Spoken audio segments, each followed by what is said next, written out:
मित्रांनो, आपण पाहू शकता मक्याची दसकटही जशीच्या तशी आहेत.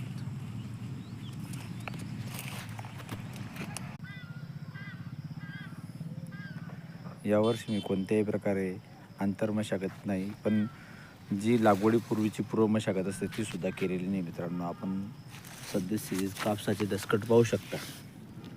हे बघा मित्रांनो, सगळे दसकटं उभीच आहेत जशीच्या तशी शेतामध्ये. अशा प्रकारे मी लागवड करून घेतली होती. माझं वर्ष दुसरं आहे मित्रांनो. मी मागच्या वर्षी पेरणीनंतरची जी मशागत असते ती केलेली नव्हती. त्याच्यामुळे मला ह्या वर्षी अजून मी पूर्व मशागतसुद्धा बंद केली. म्हणजे एक एक वर्ष आपल्याला अनुभवाचं वाढवायचं होतं मित्रांनो. हळूहळू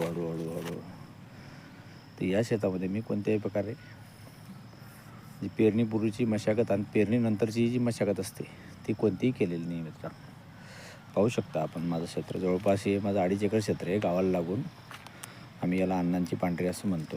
हो, या शेतामध्ये वेळ संध्याकाळची आहे.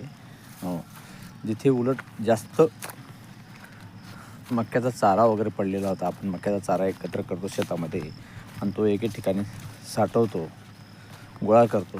त्या जागेवर कापसाची वाढ अधिक झालेली आहे मित्रांनो. मी तुम्हाला दाखवतो तसं पाहताना.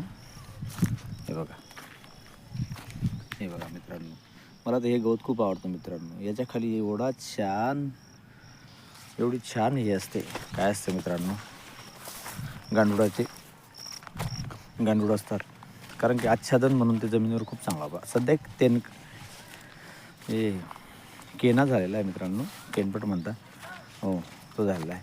हे बघा मित्रांनो, ही मक्याचा चारा असलेली जागा होती. येथील झाडं बघा तुम्ही एवढी वाढलेली आहेत. इथे मक्याचा चारा पडलेला होता, गोळा केलेला. या जागेवर कापसाची वाढ जास्त झालेली आहे. पाहता जवळपास 20 मेची लागवड आहे मित्रांनो ही. हो, कापसावर आतापर्यंत 2 स्प्रे झालेले आहेत. राऊंडअपचे साधारण 3 एक स्प्रे झालेले आहेत. हे बघा, कोणत्याही प्रकारे आंतरमशागती केलेली नाही. मजूर मिळत नाही मित्रांनो, वेळेवर यंत्र देखील मिळत नाहीत, वेळेवर काम होत नाही. त्याच्यामुळे हा पर्याय शोधलेला आहे.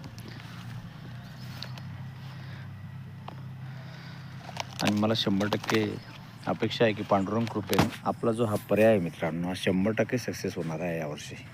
हो, मागच्या वर्षी मी पेरणीनंतरची मशागत सक्सेस केली होती. यावर्षी पेरणीपूर्वीची ही मशागत मी केलेली नाही. कोणत्याही वखरट रोटर माझे ट्रॅक्टर घरचं होतं मित्रांनो, पण त्यालाही खूप कष्ट लागत होते. तरी पण मी यावर्षी ती केलेली नाही आहे.